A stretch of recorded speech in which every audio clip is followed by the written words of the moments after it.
আল্লাহ তাআলা আমাকে আপনাকে সৃষ্টি করেছেন এই একমাত্র তার কিছু উদ্দেশ্য, যে বান্দাকে আমি কিছু উদ্দেশ্যের জন্য, আমার কিছু অর্জনের জন্য, বান্দার কিছু অর্জনের জন্য দুনিয়াতে আমি তাদেরকে প্রেরণ করেছি। কিন্তু আল্লাহ তাআলা দুনিয়া যখন থেকে সৃষ্টি হয়েছে তখন থেকেই আল্লাহ তাআলা নিজেই 12 মাস, আমরা 12 মাসে যে বছর বলি, এই 12 মাসকে আল্লাহ তাআলা নিজেই নির্ধারণ করে দিয়েছে। ইংরেজি মাস না, বাংলা মাস না, স্বয়ং আরবি মাসকে আল্লাহ তাআলা আমাদের জন্য নির্ধারণ করে দিয়েছে। আমি অতীতে আপনাদেরকে বলেছি, আল্লাহ তাআলা কোরআনের মধ্যে বলেছেন, ইন্না ইদ্দাতাশ শুহুরি ইনদাল্লাহি 12 শাহরান ফি কিতাবিল্লাহ ইয়াওমা খালাকাস সামাওয়াতি ওয়াল আরদা মিনহা আরবা'তুন হুরুম।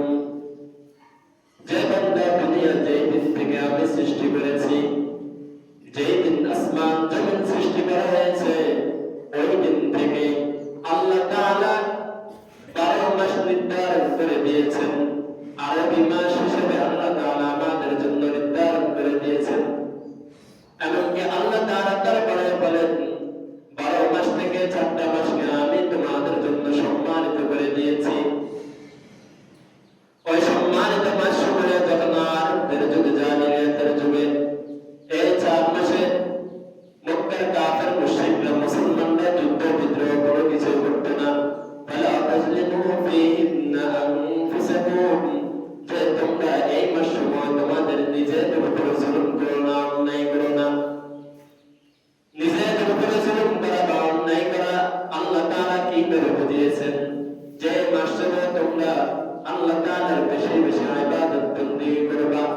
আল্লাহ তাআলা তোমাদেরকে যে সকল বিষয় আদেশ করেছেন সেই সকল বিষয় তোমরা মানবা। যে সকল বিষয় থেকে তোমাদেরকে আল্লাহ তাআলা নিষেধ করেছেন সেই সকল বিষয় থেকে তোমরা তোমাদের নিজেদেরকে বিরত রাখবে। এই জন্য আল্লাহ তাআলা কোরআনের মধ্যে বলেছেন, ফালা তাজলিমু ফীহিন্না আনফুসাকুম, যে বান্দা এই মাসে তোমরা নিজেদের উপর জুলুম করো না, অন্যায় করো না, আল্লাহ তাআলার নাফরমানি করো না, আল্লাহ তাআলার সাথে কোনো অন্যায় করো না। আল্লাহ তাআলা যেই দিন থেকে দুনিয়া আসমান ও জমিন সৃষ্টি করেছেন সেই দিন থেকে আমাদের জন্য আরবি মাস হিসেবে 12টা মাস নির্ধারণ করে দিয়েছেন। এখন আমরা যে মাসে আছি আমরা কি জানি আমরা কোন মাসে আছি? আমরা জানি যে আমাদের সামনে রমজান আছে, এতটুকুই জানি। হয়তো কয়েকটা মাস যেগুলো বিশেষ বিশেষ কয়েকটা ঘটনা, কয়েকটা মুআজিজা বা ঐতিহাসিক কিছু ঘটেছে, ওই সকল মাস সম্পর্কে হয়তো জানি। অথচ আল্লাহ রাসূল সাল্লাল্লাহু আলাইহি ওয়াসাল্লামের হাদিস আম্মা জান আয়েশা রাদিয়াল্লাহু তাআলা আনহা বলেন যে আল্লাহ রাসূল সাল্লাল্লাহু আলাইহি ওয়াসাল্লাম যখন শাবান মাস আসতো তখন আল্লাহ রাসূল সাল্লাল্লাহু আলাইহি ওয়াসাল্লাম শুরু থেকে শেষ পর্যন্ত, মাসের শুরু থেকে শেষ পর্যন্ত এমন ভাবে গণনা রাখতেন, হিসাব রাখতেন, মাথার মধ্যে রাখতেন, যেটা অন্য কোনো মাসের মধ্যে রাখতেন না। তাহলে আল্লাহ রাসূল সাল্লাল্লাহু আলাইহি ওয়াসাল্লাম কেন হিসাব রাখতেন এই মাস সময়? এই শাবান মাসের হিসাব কেন রাখতেন? হিসাব রাখতেন হয়তো বা গুরুত্বপূর্ণ ফজিলত আছে, এই জন্য আল্লাহ রাসূল সাল্লাল্লাহু আলাইহি ওয়াসাল্লাম হিসাব রাখতেন। আল্লাহ তাআলা আমাদেরকে রমজান দেন কি জন্য? বিভিন্ন মাস আমাদের জন্য। আমরা বিভিন্ন ধরনের ইংরেজি মাস আসলে, বাংলা মাস আসলে উৎসব পালন করি দুনিয়ার রীতিনীতি অনুযায়ী। আরবি মাস হিসেবে আল্লাহ তাআলা মুসলমানদের ঐতিহাসিক বিভিন্ন ঘটনা ঘটেছে। তো ঐতিহাসিকদের মধ্যে আমরা যে আরবি মাস আসলে বিভিন্ন ঘটনা হয়, বিভিন্ন জিনিস হয়, আরবি মাসের গুরুত্বগুলো রাখি। অথচ আল্লাহ রাসূল সাল্লাল্লাহু আলাইহি ওয়াসাল্লামের হাদিস থেকে বোঝা যায় আল্লাহ রাসূল সাল্লাল্লাহু আলাইহি ওয়াসাল্লাম শাবান মাসকে কতটা গুরুত্ব দিতেন। তো বুঝলাম রমজান মাস কি জন্য আসে?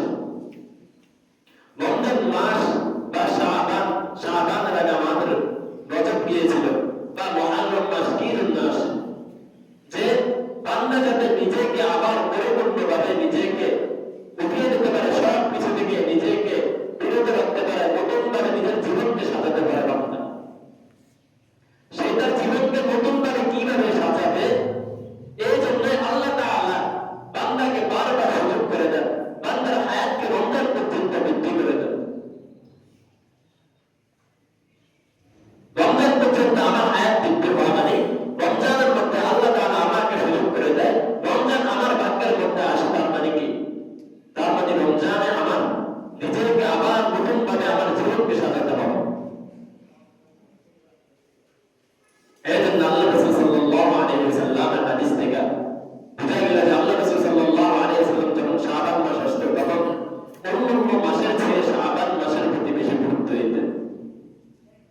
অতীতে ছিল না শাবানের আগে ছিল রজব, রজবের শাবানের পর হচ্ছে রমজান। এই জন্য মানুষ কি করে, এই দুই মাস থেকে আলাদা করে শাবান মাসে মানুষ গাফলতি করে। গাফলতির কারণে শাবান মাসের যত গুরুত্বপূর্ণ যত কিছু আছে সব কিছু জানে না। আমরা শাবান মাসে শুধু কি করি, শবে বরাত আসলে লাইলাতুল মিন নিসফি শাবান, আরবিতে লাইলাতুল মিন নিসফি শাবান, বাংলাতে শবে বরাত বলতে ইতিহাসের কোনো জায়গার মধ্যে নেই, সব জায়গায় আছে লাইলাতুল মিন নিসফি শাবান। আমরা শুধু মনে করি কি শাবান মাসের ওই দিনটা আমাদের কাছে গুরুত্বপূর্ণ, যে শবে বরাতে আল্লাহ তাআলা হয়তোবা যে শবে বরাতে বলছে শাবান মাসে যে শবে বরাত লাইলাতুল মিন নিসফি শাবান, এই দিনে বলছে আমাকে ইবাদত বন্দেগি করতে, এই দিনে বলছে আমাকে সবকিছু করতে। এই জন্য পুরা যা আছে অতীতে ভবিষ্যতে সব কিছু ছাইড়া দিয়ে ওই শবে বরাতের দিন চাই আল্লাহর ইবাদত করতে।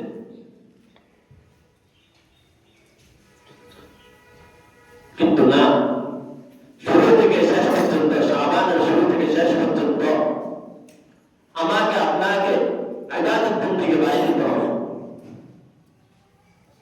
শাবান মাস এই জন্য যে আমার রমজানের প্রস্তুতি হিসেবে শাবান মাস, আমি রমজানে কিভাবে চলবো, রমজানে কিভাবে রোজা রাখবো, রমজানে কিভাবে বিভিন্ন ইবাদতগুলো করবো, রমজানে কিভাবে নামাজের প্রতি গুরুত্ব দিব, এটা হচ্ছে আমার শাবানে আমার প্রস্তুতি নিতে হবে।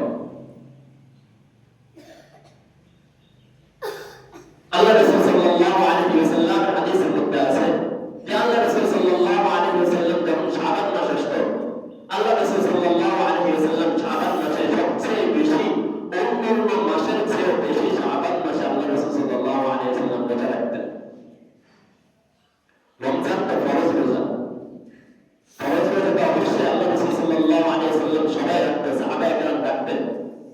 কিন্তু যখন শাবান মাস আসতো আল্লাহ রাসূল সাল্লাল্লাহু আলাইহি ওয়াসাল্লাম অন্যান্য মাসের চেয়ে নফল রোজা যতগুলো আছে সবচেয়ে বেশি নফল রোজা এই মাসে রাখতেন।